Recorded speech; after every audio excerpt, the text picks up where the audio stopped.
BA and BSc part second online classes में आपका स्वागत है। आज अपन बात करते हैं मानव अधिवास या बस्तियों की बात करते हैं।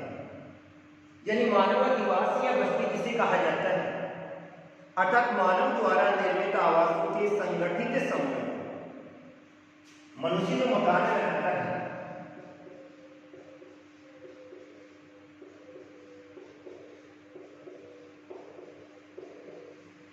ये वाले क्या हो गए, मकान हो गए। इन मकानों का जो संगठन होगा उस संगठन को क्या कहा जाता है, अधिवास या बस्ती कहा जाता है।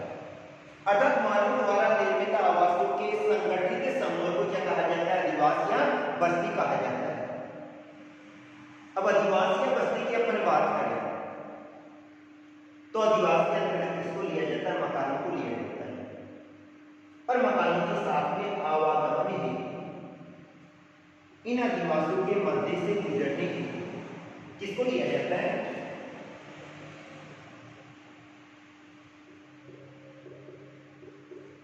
पगडंडी को लिया जाता है, कच्ची सड़क को लिया जाता है, या फिर बाद में पक्की सड़कों को लिया जाता है। तो अधिवास की इकाई के रूप में क्या हो जाती है, तो बस्तियां हो जाती है, आवास हो जाते हैं, मकान हो जाते हैं, और दूसरा आवागमन हेतु साधन हो जाते हैं। ये सभी प्रकार की बस्तियां या तो किसी धार्मिक स्थल के द्वारा, कोई भी मंदिर हो सकता है, मस्जिद हो सकता है, या किसी जलाशय के द्वारा आपस में क्या होती है, जुड़ी हुई होती है। अर्थात मनुष्य द्वारा निर्मित आवासों के संगठित समूह को क्या कहा जाता है, अधिवास या बस्ती कहा जाता है। प्रोफेसर विडाल डी लाप्लास, वो बोलवे करते विडाल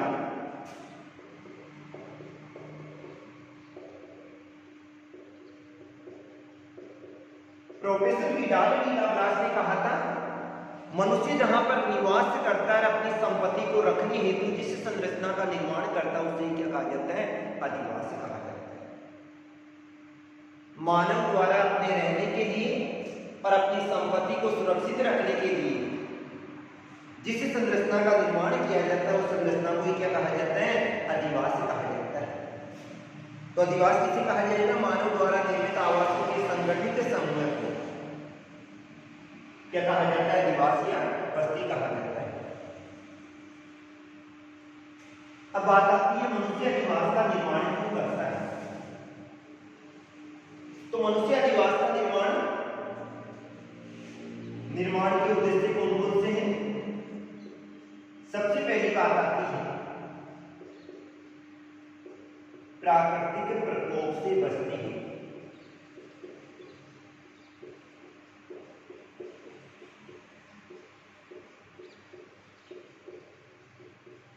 यानी मनुष्य अधिवास का निर्माण प्राकृतिक प्रकोप से बचने हेतु करता है।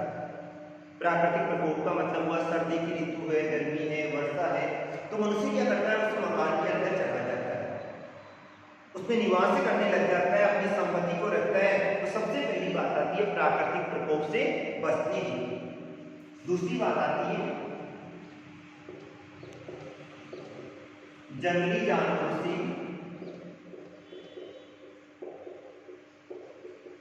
सुरक्षा है।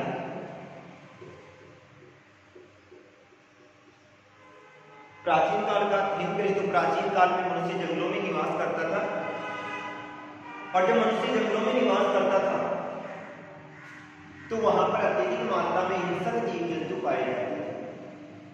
अतः मनुष्य खुद की रक्षा है किसका निर्माण करता था, अधिवास का निर्माण करता था। तीसरी बात आती है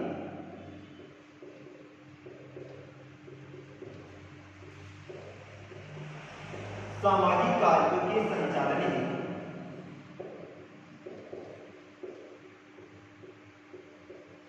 यानी मनुष्य जो भी सामाजिक कार्य करता है, जैसे अपन शादी करते हैं, विवाह करते हैं, कुछ भी करते हैं, तो सबसे पहले क्या करते हैं, मकान का निर्माण करते हैं। मकान कम है तो मकान को पूरा करते हैं, कलर पेंट करवाते हैं। तो मनुष्य अपने सामाजिक कार्यों के संचालन हेतु भी किसका निर्माण करता है, अधिवास का निर्माण करता है।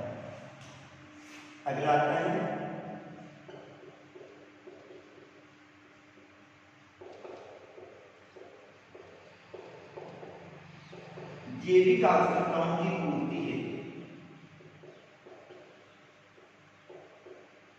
अधिवास को जब अपन देखते हैं तो अधिवास में मनुष्य निवास करता है और मनुष्य के साथ में वो मनुष्य जो जीव जंतु रखता है वो भी कहां पर निवास करते हैं, अधिवास में निवास करते हैं। तो अपनी जैविक आवश्यकताओं की पूर्ति हेतु भी मनुष्य क्या करता है, अधिवास का निर्माण करता है। और अगला आता है आर्थिक क्रियाकलापों को पूरा करने हेतु।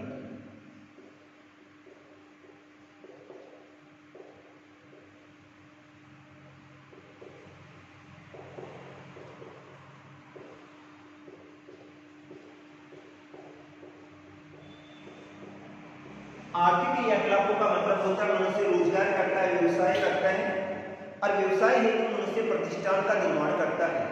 कोई दुकान बना रहा है, कारखाने का निर्माण कर रहा है, तो इसके लिए भी मनुष्य किसका निर्माण करता है, अधिवास का निर्माण करता है। तो अधिवास निर्माण के कौन कौन से उद्देश्य हैं? तो सबसे पहली बात आती है प्राकृतिक प्रकोप से बचने हेतु, दूसरा आता है जंगली जानवरों से सुरक्षा करने हेतु, तीसरा सामाजिक कार्यों के संचालन हेतु, अपनी जैविक आवश्यकताओं को पूरा करने हेतु और अपने आर्थिक क्रियाकलापों को पूरा करने हेतु मनुष्य किसका निर्माण करता है, अधिवास का निर्माण करता है। अब अधिवास की बात करें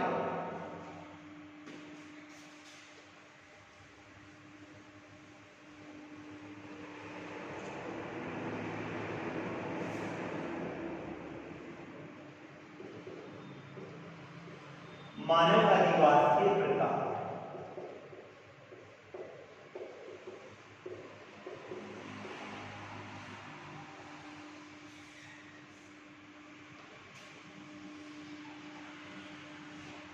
वैसे तो अधिवासों को दो भागों में बांटा जाता है। दो भाग कौन कौन से हैं? एक स्थायी अधिवास है और दूसरा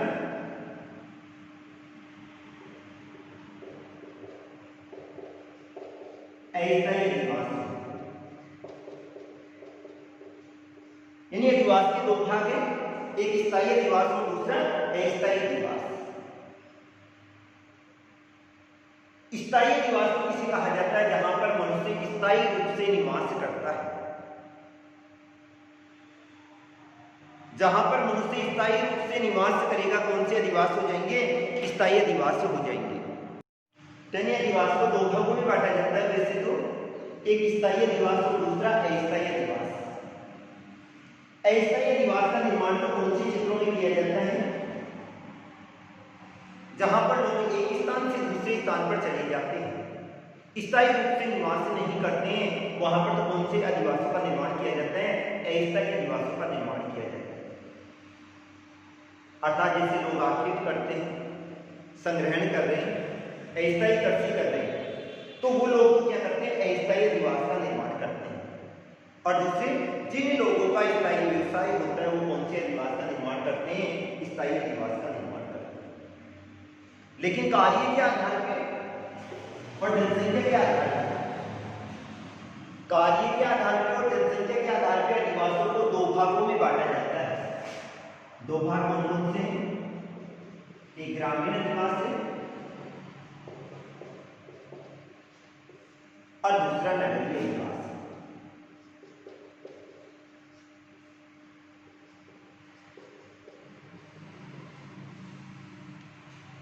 कार्य तथा जनसंख्या के आधार पर अधिवासों को दो भागों में बांटा जाता है, एक ग्रामीण अधिवास और दूसरे नगरीय अधिवास।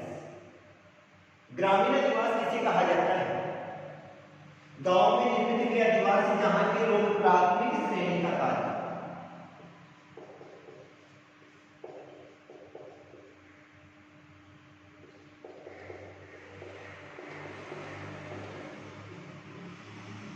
गांव में निर्मित हुए अधिवास जहां के लोग प्राथमिक श्रेणी का कार्य करते हैं, क्या कहलाते हैं, ग्रामीण अधिवास कहलाते हैं।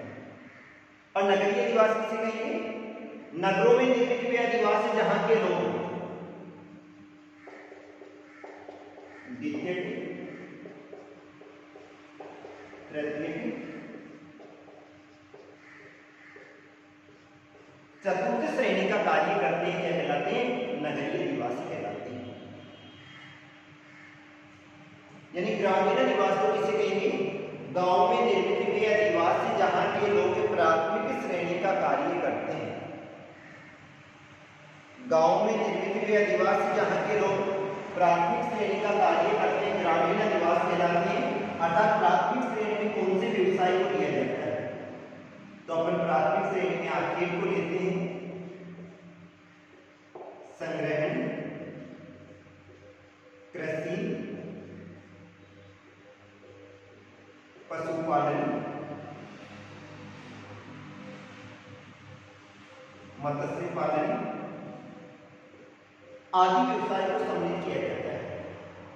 लेकिन जहां के लोग कृषि और पशुपालन व्यवसाय कर रहे हैं, मुख्य ये होंगे, उन अधिवासों को क्या कहा जाता है? ग्रामीण अधिवास। अब ग्रामीण अधिवासों का अध्ययन करें तो यहां पर जो सड़कें पाई जाती है वो कैसी होती है? कच्ची सड़कें पाई जाती है। सड़कें कच्ची भी पाई जाती है, टूटी फूटी भी होती है। रोजगार केवल प्राथमिक श्रेणी का कार्य होता है और यहाँ पर लोग भी कम निवास करते हैं। यहाँ पर मकान दूर दूर पाए जाते हैं। मकानों के बीच की दूरी क्या पाई जाती है? अधिक पाई जाती है। दूसरी बात आती है नगरीय अधिवास। नगरों में निर्मित हुए अधिवास जहां के लोग द्वितीय, तृतीय और चतुर्थ श्रेणी का कार्य करते हैं, कहलाते हैं नगरीय अधिवास कहलाते हैं। नगरों में निर्मित हुए अधिवास जहां के लोग द्वितीय, तृतीय और चतुर्थ श्रेणी का कार्य करते हैं, क्या कहलाते हैं? नगरीय अधिवास कहलाते हैं। इसकी एक परिभाषा होगी, भारतीय जनगणना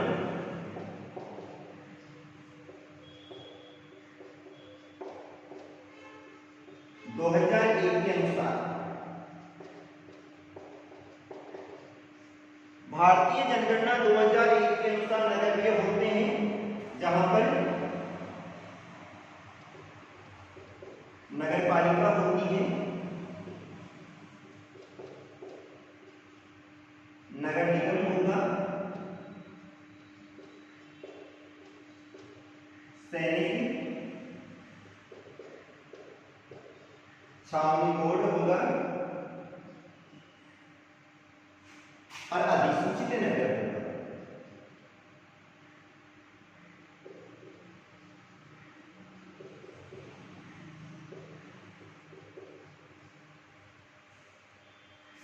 भारतीय जनगणना 2001 के अनुसार नगर के होते हैं जहां पर नगर पालिका होती है, नगर निगम होता है, सैनिक छावनी बोर्ड होता है या अधिसूचित नगर पाया जाता है।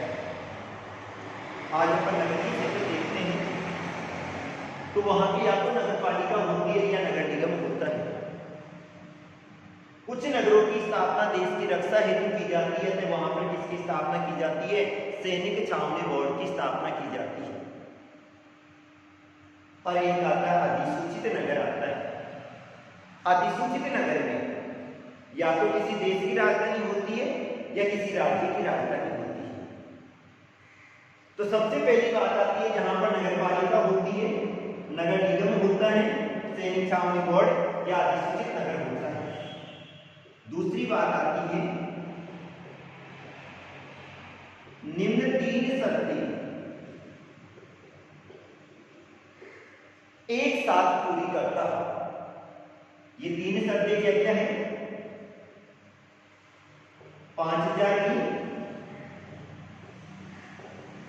जनसंख्या हो, 75% जनसंख्या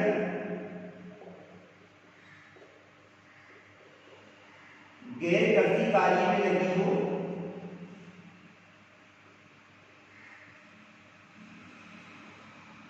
और 400 से अधिक का क्या हो? जनसंख्या घनत्व हो। यानी तीनों शर्तें एक साथ पूरी होनी चाहिए। तीनों शर्तों में क्या क्या आता है? पहली बात आती है 5000 की जनसंख्या। दूसरी बात 75% जनसंख्या किसमें लगी हो? गैर कृषि कार्य में लगी हो, कृषि के अलावा कोई सा भी कार्य कर। और 400 से अधिक का क्या होना चाहिए? जनसंख्या घनत्व होना चाहिए। इनको क्या कहा जाता है? नगरीय अधिवास कहा जाता है। अब अधिवासों में अपन दो चीजों का अध्ययन करते हैं। एक अधिवास के प्रकार का अध्ययन किया जाता है, दूसरा अधिवास के प्रतिरूप का अध्ययन किया जाता है।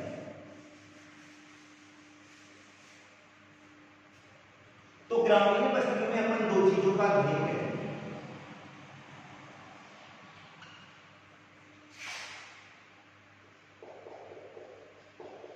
एक आ जाएगा ग्रामीण बस्तियों की प्रकार और दूसरा आ जाएगा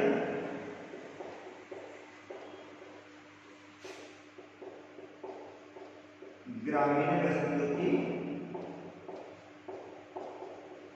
प्रतिरूप, यानी प्रकार और प्रतिरूप। प्रकार में किसका अध्ययन किया जाता है? मकानों के बीच की दूरी का और मकानों की संख्या का अध्ययन किया जाता है। बस्तियों के प्रकार में किसका अध्ययन किया जाता है? मकानों की बीच की दूरी तथा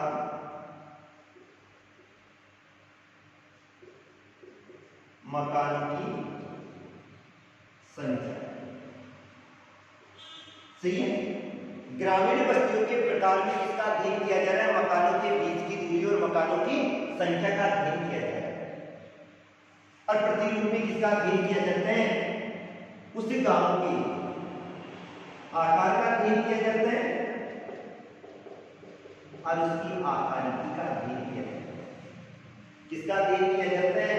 उसके आकार का अध्ययन किया जाता है, उसकी आकारिकी का अध्ययन किया जाता है। तो प्रकार में तो किसको ले रहे हैं? मकानों के बीच की दूरी को ले रहे हैं, मकानों के बीच की संख्या को ले रहे हैं। और प्रतिरूप में किसको ले रहे हैं? आकार और आकारिकी को। प्रकार के आधार पर बस्तियों को चार भागों में बांटा जाता है। चार भाग कौन कौन से हैं? सघन अधिवासी,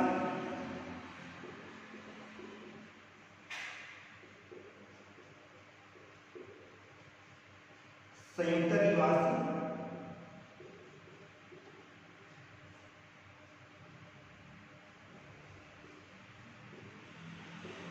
खंडित अधिवासी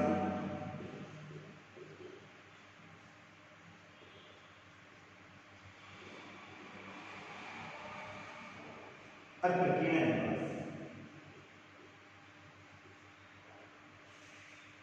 यानी ग्रामीण बस्तियों में मकानों के बीच की दूरी का अध्ययन किया जाता है और मकानों की संख्या का अध्ययन किया जाता है। अब ग्रामीण बस्तियों के प्रकार को अपन चार भागों में बांटकर अध्ययन करते हैं। कौन कौन से? सघन अधिवासी, संयुक्त अधिवासी, खंडित अधिवासी और प्रकीर्ण अधिवासी। सबसे पहले बात करते हैं अपन सघन अधिवासी। सघन अधिवासी, सघन अधिवासी को क्या कहा जाता है? संकेंद्रित अधिवासी कहा जाता है।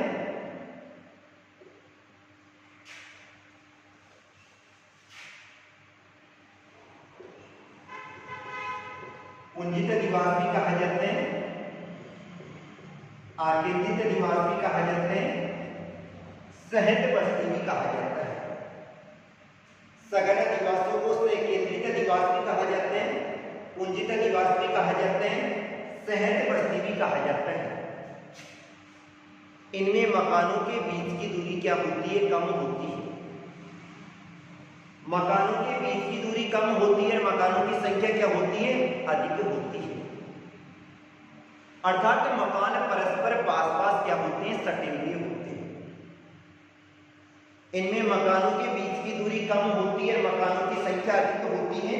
अर्थात इसमें मकान परस्पर पास पास सटे हुए होते हैं। उनके मध्य का जो गैप है वो क्या कम पाया जाता है? कम पाया जाता है। इस प्रकार की बस्तियों का निर्माण अधिकांश समतल मैदानी क्षेत्रों में होता है और उन समतल मैदानी क्षेत्रों में होता है जहां पर मानव निवास हेतु अनुकूलतम दशाएं क्या पाई जाती है? अधिक पाई जाती है। ये लोग अपना मकान ऐसे स्थान पे बनाते हैं जहां पर बाढ़ का पानी नहीं पहुंचता है, अर्थात ऊंचाई वाले क्षेत्र पे मकान बनाते हैं और मकानों के बीच की दूरी बिल्कुल सघन होते हैं। इस प्रकार से पास पास होंगे, मकानों के बीच की दूरी बिल्कुल ही कम पाई जाती है और मकानों के बीच की दूरी कम पाई जाती है तो इस प्रकार के मकानों का निर्माण भी ऐसे क्षेत्रों में किया जाता है जहां पे बिल्कुल समतल भूभाग पाया जाता है। इस प्रकार के मकानों का निर्माण उन क्षेत्रों में होता है जहां पे बाढ़ का पानी नहीं पहुंचता है, ऊंचाई वाले क्षेत्रों में किया जाता है। अब क्या क्या विशेषता पाई जाती है? सबसे पहली बात आती है मकानों के बीच की दूरी कम होती है, मकानों की संख्या क्या होती है? अधिक होती है। मकानों के बीच की दूरी कम होती है, मकानों की संख्या क्या होती है? अधिक होती है। ये लोग सामाजिक प्रवृत्ति के होते हैं। क्या होते हैं? सामाजिक प्रवृत्ति के होते हैं, अतः सुख दुख में एक दूसरे की क्या करते हैं? सहायता करते हैं। सामाजिक प्रवृत्ति के होने के कारण से सुख दुख में एक दूसरे की क्या करते हैं? सहायता करते हैं। अपने मकान ऐसे स्थान पे बनाते हैं जहां पर बाढ़ का पानी नहीं पहुंचता है। सुरक्षित स्थान पे किसका निर्माण करते हैं? मकान का निर्माण करते हैं। बाहरी अगर कोई आक्रमण हो जाता है तो ये लोग उसका मिलकर मुकाबला करते हैं। कोई भी बाहर से आक्रमण कर रहे हैं तो सारे के सारे लोग एक जगह इकट्ठा हो जाते हैं और उसके बाद में इसका क्या करते हैं? मिलकर मुकाबला करते हैं। इनमें मकानों की संख्या कितनी होती है? 40-50 से लेकर कितनी होती है? सैकड़ों होती है। तो ये तो था सघन निवास। सघन निवासों का निर्माण उन्हीं क्षेत्रों में होगा जहां पर अत्यधिक जनसंख्या निवास करती है।